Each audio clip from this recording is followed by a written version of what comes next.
2014-yilgi Chempionlar Ligasi finalini hamma eslaydi. Finalda bizga tanish jamoalar Madridning ikki klubi.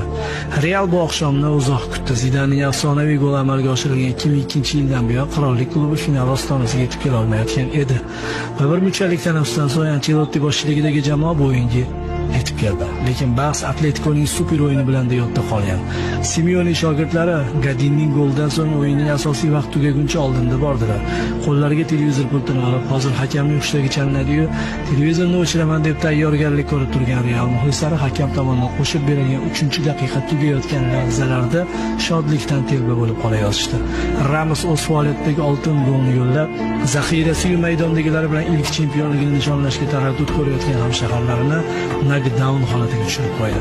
Bu knockdown holati qo'shimcha bo'limlarda yaqqol sezildi. Ramosning goldan o'ziga kelishga ulgurmagan Atletika darvozasiga yarim soat ichida 3 ta gol urdi. Hozirda hech kim o'sha 3 ta golni kimlar yo'llagani bilan qiziqmaydi. Faqat mana bu hisob tenglashtirib Atletikoni sindirib bergan golni yo'lga oladilar.